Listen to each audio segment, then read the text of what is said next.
The only reason you're not making six figures in digital product sales is because you're doing one of these things wrong. This video is gonna fix that. To sell anything online, you need to get very good at selling to strangers. And to do that, we need to have a solid understanding of their pain points. What problem led them to needing our product? Once we understand our customers' problems better than they do, then we can create a product that they feel stupid not to buy. We do this by using the problem laddering technique. We start with the surface problem, then keep asking why until we get to the root of their problem. For example, fitness for busy moms. I don't have enough time to work out. Why? Taking care of the kids, managing the household, and going to work, I don't have enough time for that. Why? Well, when I do have free time, I'm way too exhausted to do some fitness routine I don't even like. Why? Well, I think of fitness as an intense and time-consuming commitment that I don't have time to fit into my daily life. Okay, so now we see that we don't just need to sell workout plans, we need to sell something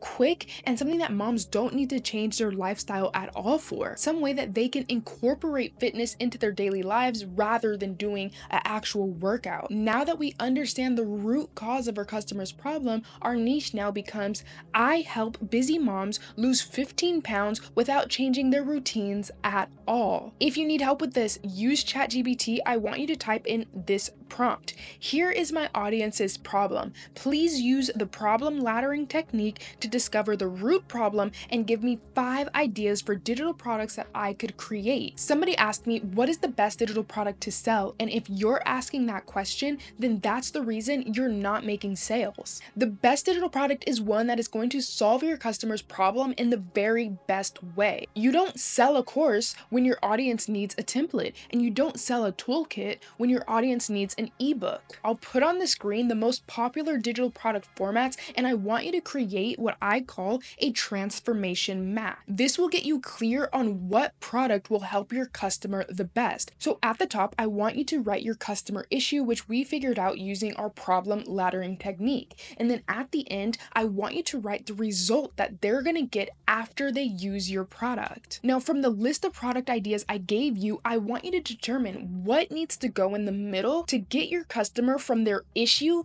to your solution. That is how you know the correct digital product to make that's going to maximize the amount of sales that you can get. Now, another reason people are not selling their digital products is because they're selling on Etsy, which is a bloodbath when it comes to making sales. To avoid this race to the bottom and be able to sell more, then I suggest selling on your own website, such as Shopify or Podia. But the problem that people still struggle with is not looking professional because they don't have a custom domain. This is why I suggest signing up for a custom domain and specifically using a .store domain. This is because .store domains were made with e-commerce sellers in mind and actually helps us to sell more. In a recent study, it was shown that .store domains got 87% more traffic and they got 2 times more visibility on Google. This is why people like Mr. Beast and Rihanna all have their .store domains to sell their products because the benefits are too good to pass up. And if you're a beginner, I know that you want to save money, which is why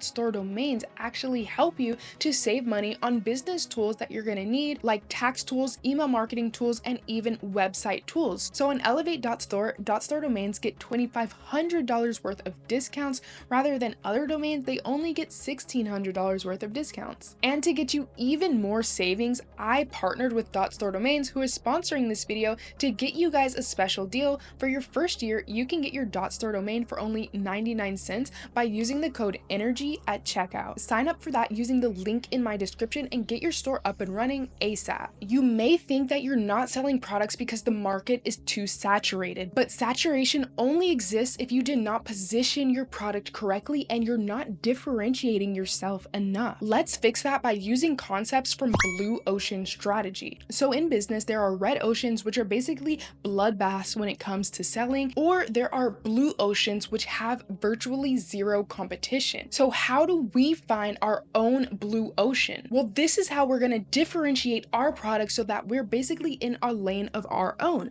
First, we need to analyze the top 5 competitors, see what are they offering and how are they positioning themselves. Then we're going to use ChatGPT to help us, and we're going to say, this is what the top 5 competitors are offering and how they are positioning themselves. Using knowledge from the book Blue Ocean Strategy, how do I create my own blue ocean, and give me 5 ideas that I can execute today. Now, it's going to give you a few different ideas, but my top 2 favorite are finding an underserved market. For example, if you're creating recipes or cooking books, then you might want to serve college students who don't have access to the typical pots and pans and sinks and kitchens in their dorms. Maybe they only have access to a rice cooker. That is an underserved market that you could capitalize on. Or maybe you want to find new opportunities or new demand. For example, when AI was coming out, that was a blue ocean because nobody was creating products to help people or to teach people AI tools, or even to create AI tools for themselves. But even after you create this blue ocean product, how are we gonna make this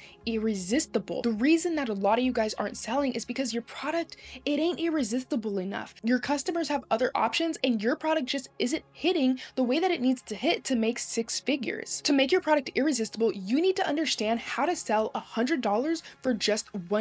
So how can you make your product have a perceived value of $100 but only cost $1? When the value exceeds the price that they're paying, that's when your product is going to become a no-brainer to buy. So what bonuses can you add? What incentives can you add? What unique elements or problems can you solve that's going to increase that value? Can you add a sense of scarcity or a sense of exclusivity to increase the value? For example, if there's a course that you're selling and it is only open for 1 week and only serves a maximum of 50 people, then that's going to increase the perceived value because it's adding that scarcity and that exclusivity. If everybody else is selling an ebook on fitness, but you add some templates, some trackers, and a free, coaching session or something, that increases the perceived value. And if you're pricing it competitively, yours becomes a no-brainer to buy. We don't only want our product to solve a problem, but we want it to over deliver on the solution and to do it at an unbeatable price. This is how you're actually going to make digital product sales. If you enjoyed videos like this, then I have a whole playlist of other digital product videos that you can learn how to build your digital product business from scratch and scale it to 6 figures. I will see you guys in that video.